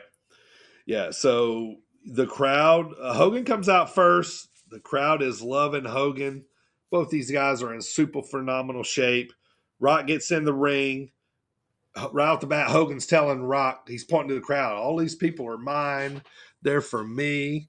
They're here. And you look at Rock, he's, calling him like a son of a bitch under his lips and stuff so, so they do the classic face off. Crowd goes nuts. They both look one way, and then the other, Took them a whole 2 minutes to actually lock up. They actually lock up, yeah, and Hogan once again tells The Rock, these people, they're with me, So finally, we get to the lockup, and that's when I really noticed the flash bulbs, the lockup. That was when they really like everybody just shot 250 pictures all of a sudden. Yeah, it was nuts, man. The test of strength, crowds going bananas for Hogan when he's getting the power over on The Rock. It's funny. The Hogan kind of starts taking over. He starts calling Rock a meatball. Like I hadn't heard him say meatball since he was in Rocky III with Thunder Lips. Thunder Lips. Yeah, that we talk about with Bucky later on. Yeah. So The Rock is bumping pretty good early for Hogan, who is, basically getting his stuff in, getting his clotheslines in, that kind of stuff, his big boots, and the crowd's loving it. Like every fucking little thing that Hogan does, they're loving it. And you start to see a little bit of The Rock's, fan base grow here a little, just, you know what I mean? Once, because Rock gets these short little rallies and then Hogan just takes back over and shuts them down. You know what I mean? Like he'll get 1, 2, 3, and then, and the crowd's, going boo, boo. And then Hogan comes back with his on and, and throws Rock in the corner and the crowd just eats it up, dude, man. Like totally pro Hogan, it's great, man. It's great. So Hogan gets he gets a couple back on The Rock, and then Hogan even starts choking The Rock with some wrist tape. With his wrist tape. And the crowd is still he's doing heel tactics. Yes. Yeah. Trying to trying to do some heel tactics. So this is where the match kind of changes. They go outside the ring. Hogan acts like he wants to put Rock through the announcer's table, but it doesn't really come to fruition. They kind of spill back into the ring, and then they cross Irish whip, and Rock bumps into the referee, which is Mike Chioda, by the way, and with the help of Hogan. So this is where the match starts to turn here, right? Rock gets Hogan in a sharpshooter. He's tapping, but the ref is still out. The Rock comes over and tries to wake him up, but basically walks into a low blow. And here's where, Hogan starts really doing the bad heel stuff. The cheating kind of looks like he's going to cheat tactics and stuff. But walks into a low blow, and then the rock bottom from Hogan. And then the ref wakes up. He's laid out. And then he wakes up just to do the count, right? And then he kicks out of the count at 2 3/4. And then he goes back to selling, right? And then he wakes up again for another pin later. And then, what I mean? It's just, it's hilarious. I'm dying laughing. Good job, Mike. Yeah, at Chioda, at him doing that. So Rock kicks out. Next up, Hogan is striping The Rock with his belt. beating him like a government mule is what JR says. Rock gets the belt from Hogan and starts to beat Hogan with it now. You see the crowd start to turn a little bit. Maybe they're cheering Rock a little bit more. Hogan kicks out of a rock bottom, and then here we go. Here comes the Hulk up. Well, just as they were starting to get Rock on the side, the Hulk up starts. Crowd goes nuts again because everybody wants to see the Hulk up, right? Like, ooh, the big point. Hogan hits the leg drop. Rock kicks out at 2. Hogan misses the second leg drop, right? And so we start to get to the finish here. The referee's starting to wake up. He's starting to move around. We get 2 rock bottoms in a row. And then to finish it off, Rock starts looking at the crowd. He's looking back and forth. And then it's like he gets a big jolt of energy, jumps up to the top. It's time to start the people's elbow. Hell yeah. So crowd goes wild. He does does his thing, does the 1, 2, 3 for the Rock win. Basically, he could have put him out with the 2 rock bottoms, but he finishes him off with the elbow. Rock wins. Hulk Hogan's officially 0-2 in the Sky Dome at that moment. So the Rock celebrates. They face off again. Hogan extends his hand, as if to say, it looks like a whimpering puppy at this moment, and they show respect and handshake. The Hogan puts over Rock, as a sign of respect, and then Hogan goes to try to get out of the ring, right? And then so Hall and Nash come out to the ring, and you think they're going to help Hogan get their guy out of there. So then they attack Hogan. So this is how we're going to get Hogan back on the face side. So they attack Hogan. The Rock comes back, saves him. They toss Hall and Nash out of the ring. Hogan's face turn is official. He's out of the NWO here, and then Rock calls Hogan back into the ring again when he tries to get out because, you know why? Because Hogan must pose, baby. He's got to show the guns and do the ears and all that stuff. So, he's got to do it, man. And then they walk out side by side together. So that's how the whole match was laid out. And how, we got to it. I watched this match twice. Primo, I want you to give me your thoughts here. All right. So starting with that video package at the beginning. And the video package is what inspired me because I remembered watching the Monday Night Raw live where The Rock did the promo. That's what inspired me for the intro was watching the video package. But I've said it over and over again. They don't make the video packages quite like they used to. This package had me amped. It was awesome. And then I said specifically, that was what I was talking about last week with the camera flashes during The Rock's entrance.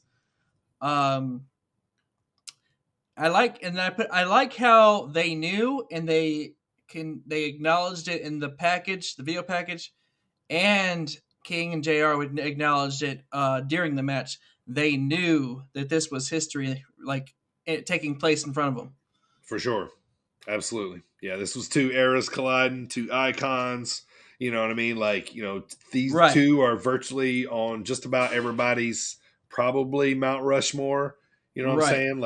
We never got Austin and Andre. You know what I'm saying? Or you know what I mean? So for these guys to be able to wrestle each other, it's fucking huge. The fans were going absolutely nuts. Yeah. You could see them all jumping around going crazy. It looks like a damn mosh pit. Yeah. I love the taunting back and forth. I just put just bring it because he did he stopped it. Yeah. Just bring it. When they spilled to the outside of the ring, whenever Hogan was going to put Rock to the table, I put there should be a drinking game where you take a shot every time Mike Chioda goes, "Hey." Right, I know. Yeah. Or how many times he holds his hand up in the air? Yeah. Hey. Oh man. So in regards to the sharpshooter, 3 people I can remember that used to always do this. The Rock, Kurt Angle, and Chris Jericho. So the Walls Jericho, the ankle lock, and the Rock sharpshooter, where they don't do this anymore very often, where they would pull them off the ropes back into the center of the ring. I like that. Yeah. I've always liked that. When they get close to it and pull them back. And they walk back into the middle of the ring or pull them back in the middle of the ring. And then, it kind of hurts their spirits. Sure. The crowd at one time, they were pissing The Rock off. They were pissing me off. I put the crowd as full of idiots because they were cheering for the wrong person. The Rock was the face here, people. Yeah, right.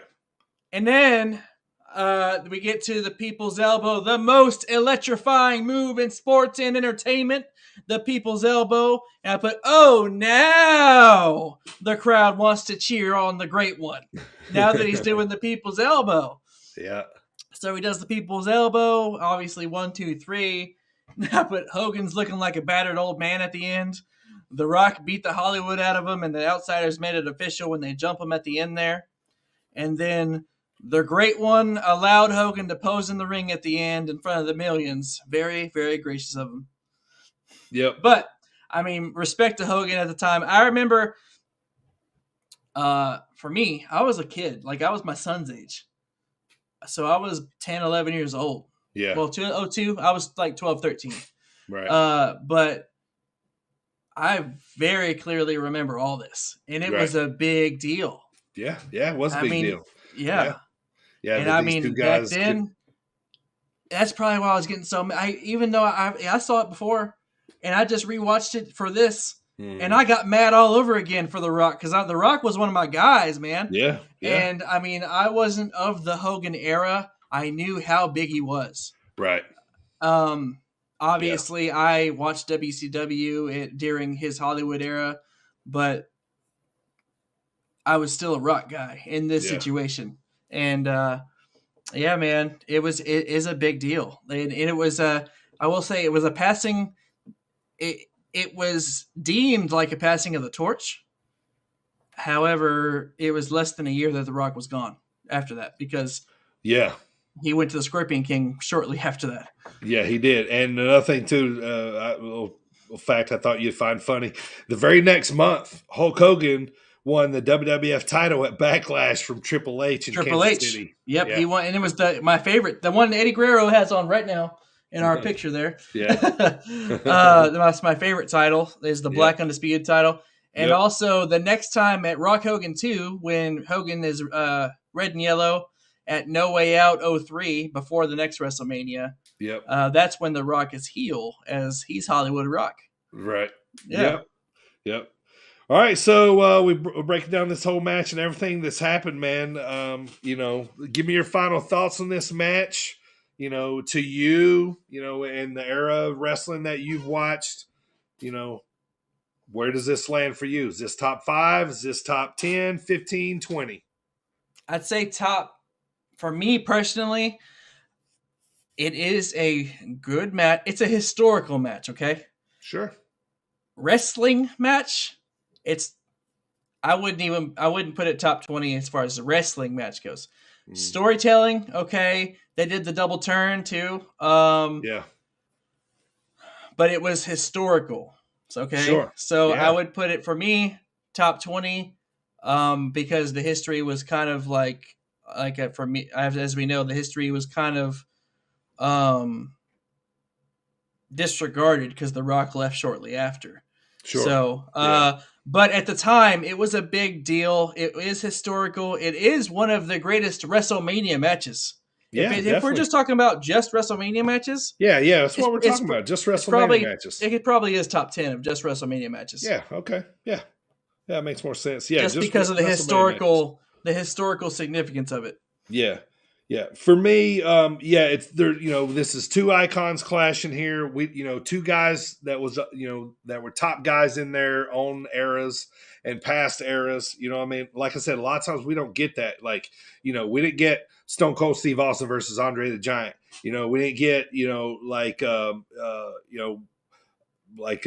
Ric Flair versus, we won't get Ric Flair, versus Brock Lesnar. Yeah, or Brock Lesnar. You know what I mean? Yeah, we won't get matches like that. So, when these can happen and these guys can put on healthy matches and, guys be healthy enough for them to happen. Cause, we always wanted to see Rock and Austin Hogan and Austin, you know what I'm saying? Just because, those guys are like, big guys from their eras, you know what I'm saying? So just, from that perspective, I thought the match was good. It's pretty decently, laid out, entertaining. I guess it was probably, a little more of a spectacle for nostalgia reasons, what I mean? But, it's two characters from two different eras. Very, very fun to watch. Right. Yeah. Very fun to watch. Two huge fan bases. Two guys that are, arguably on like everybody's Mount Rushmore, probably, at least one of these guys are getting mentioned on everybody's Mount Rushmores. So for me, just because nostalgia reasons, and we don't see, get these types of matches like this every day. Now, had this match been shit, it wasn't a great match, but it definitely wasn't shit by any means. But, for me, I think this is top 5 Mania matches all time. Okay. Yeah. Now, I would even say that this is better than as far as historically, because at that time, like you mentioned, it hadn't really been done yet. The generation, the passing of the torch. Yeah. Tyson Ali, Rock Hogan. Then we had a few years ago, Rock Cena. Mm-hmm. So it's big to me, and also because it was part of my childhood. I think Rock Hogan is bigger than Rock Cena. I do too. Right. Yeah, I do too. I would say that. Yeah, it's probably really close, but I mean, yeah. I mean, and the only reason I'd say it's probably close is because they did Rock Cena 3 times? Twice. Yeah, Twice. And it was a full year. A full damn year. Yeah. Full year. We knew they were going to run it back the next year. Longest year ever. Yeah, so that was, that was kind of pretty amazing. But, always fun to go back and watch legendary matches like this. Next week, we're going to be talking, I think it's Punk and Taker. Punk Taker, yeah. Yeah, Punk Taker from WrestleMania 29, legendary Taker, match there. We're actually covering 2 Taker matches this month. This is the first one, so go watch that one from Mania 29. So yeah, great. Always great to see legendary matches like that, man, and it's really cool to see how they laid this thing out like back then, and try to get whoever. So it's really cool there. So all right, so that'll do it for the Dropkick discussion of the week.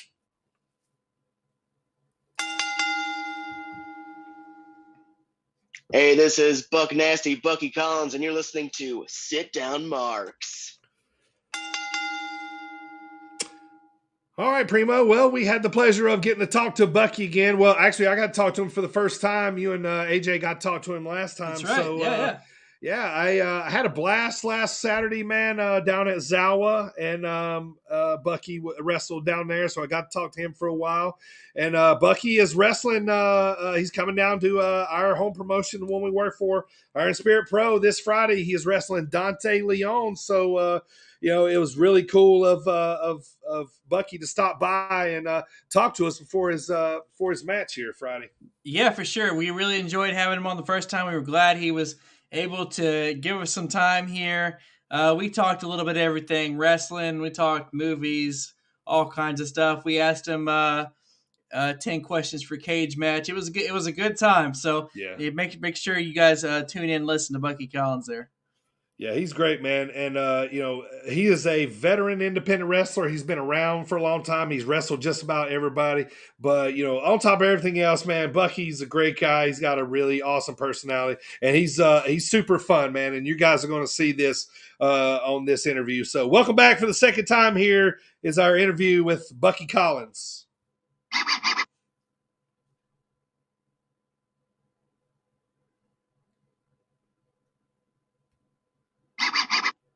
All right, there's Bucky. That was great to talk to him, man. I was glad to have him back on the pod here, man. Excited to see him this Friday night at Iron Spirit Pro. You heard it right there in Normal, Illinois. Going to be a big card this weekend there. So, man, always fun to talk to Bucky, man. Yeah, he was a great time, man. I'm gonna have to cut him up some of them sound clips so we could use them. He does. He wants me to wake him, be his alarm clock in the morning. That's right. Yeah, it was really cool. And also, I want to plug, man. We didn't get to talk about it, but Bucky's got a huge match coming up, man. He's got a big a match against Gary J on April 1st down that show they're going to do at WrestleMania weekend, and then April 23rd. He's going to be in the first ever Zawa Live cage match down in Dixon, Illinois for the fifth year anniversary show of Zawa Live. He's going to be in the first ever cage match against Connor Hopkins, man. So have him back on to talk about that. That's appropriate too, considering he just became the best cage match winner on our show so far. Yep, definitely did, man. He definitely rocked out those movie questions, man. I feel like I should have been a little tougher on him, but maybe there were some softballs in there, but that's all right. There was, but I wasn't sure, exactly how big of a buff we was, how deep he was, yeah. Right, but I guess we know now. He's pretty deep. We do. All right, time to close the show. You might be asking yourself, where can you get the Sit Down Marks podcast? Not only on YouTube every Wednesday.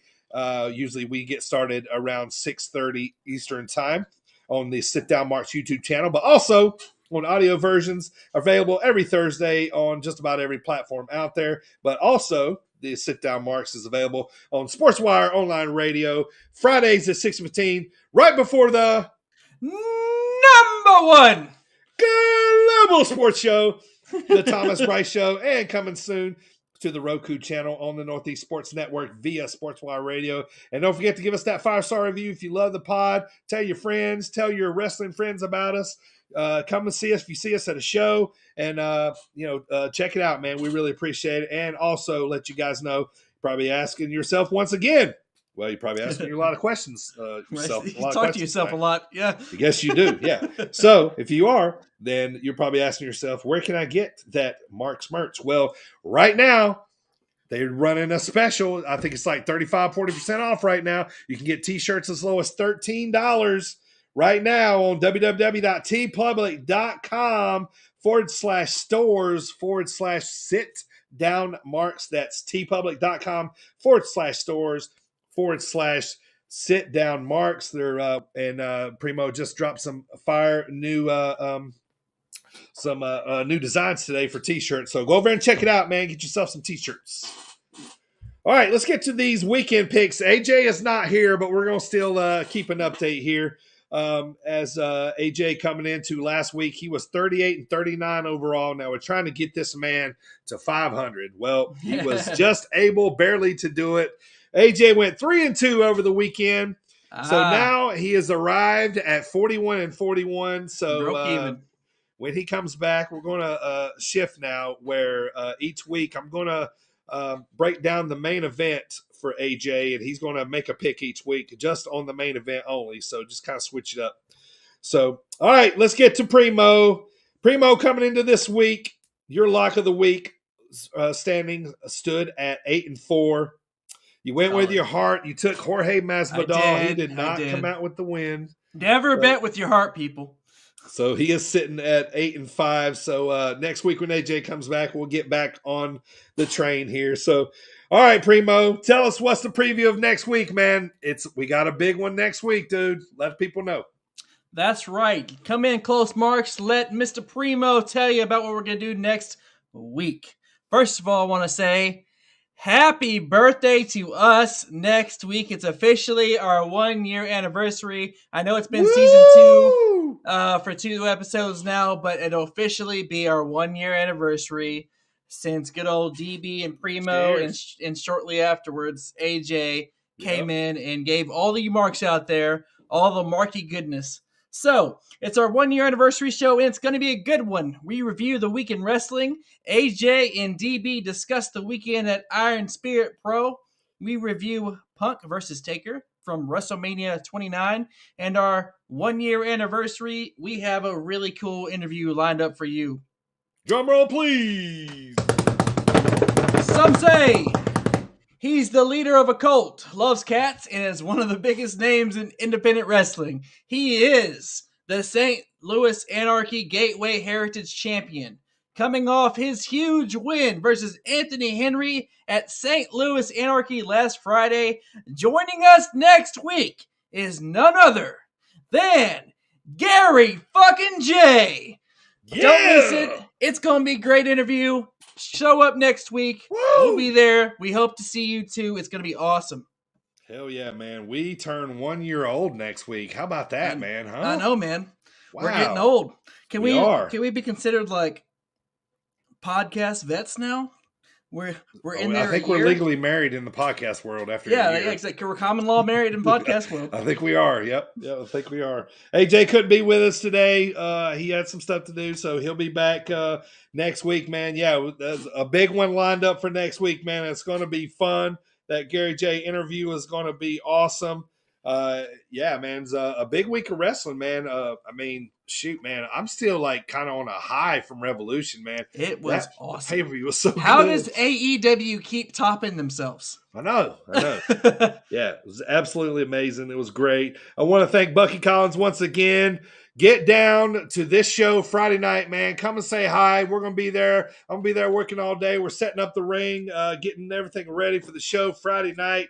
Stephen Wolf versus Hartenbauer. Brubaker versus Roosman. Bucky Collins versus Dante Leon. Connolly versus Storm Grayson.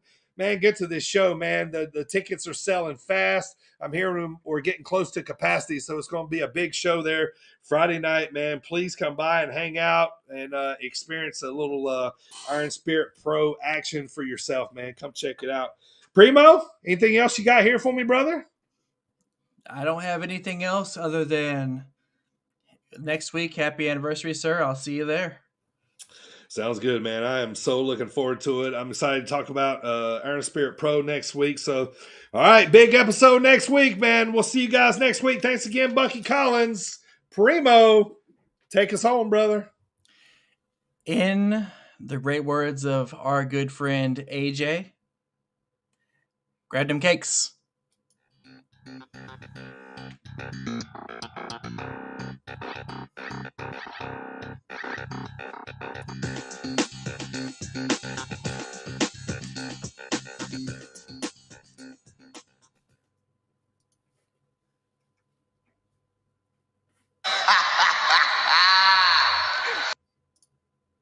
I was saying boo.